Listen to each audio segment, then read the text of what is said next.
Well, guys, for those of you who I didn't meet last time I came in here, some of you I know well now, but my name's Graham, and I work for the Salmon Drift Creek Watershed Council. And tomorrow I'm going to be taking you guys with Bruce and some other scientists out in the field, and we're going to do some water quality monitoring of all the awesome watersheds that we have in our backyard.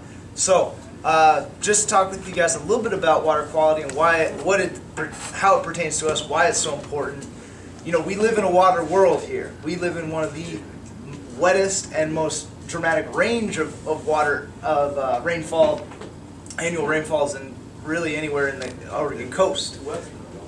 So because of that, you know, we have an area that is teeming with life, and it's really rich with life and a lot of unique species. Even you know, really just wanted to show you guys this map so you can get a better feel of how unique this area is in terms of the range of water we get. And really, this is the Siletz and Drift Creek area gets more rain than anywhere else in the Coast Range in Oregon. So that makes it, you know, particularly unique and valuable.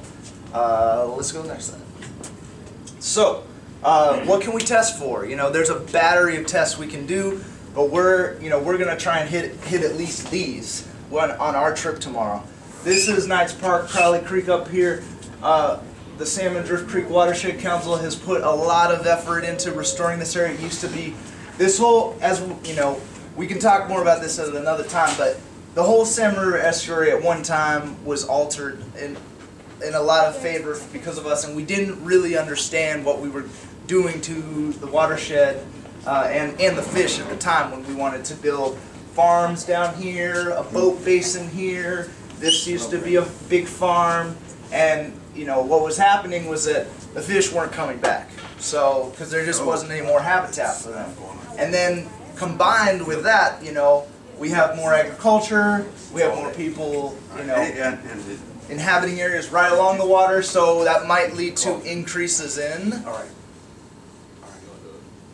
nitrates or bacteria, or raising the water temperature because it's only, you know, it's not coming back in here and doesn't have the vegetation that it once did to keep it cool. So, you know, this is a huge experimental lab out here, really. And for the past 40 years, people have been studying this and trying to figure out how it relates to salmon and how our activities affect the habitat for other animals. It's a classic example of something that we certainly need to fix if we like the fish, you know, because we don't want to be running over our salmon, which are so, especially coho salmon, so critically endangered, you know, that we want to really allow them, you know, not to have these basically run into a wall and say, damn. So, oh, I get it. Yeah.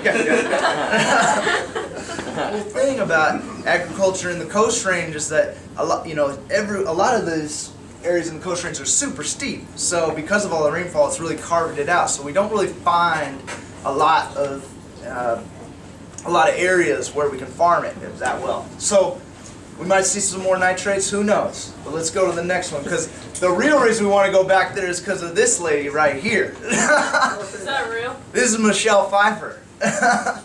And this is... Look at his face. We have this conversation every time it comes up. Well, I just wanted to, you know, put a face to the name. But we're not so interested in looking at her. Let's go to the next slide real quick. We're more interested in actually looking at these graphs. So this is what we do know about. This is a real sleek and sexy item here. Who's taking videos just for the... You should. I'm taking video.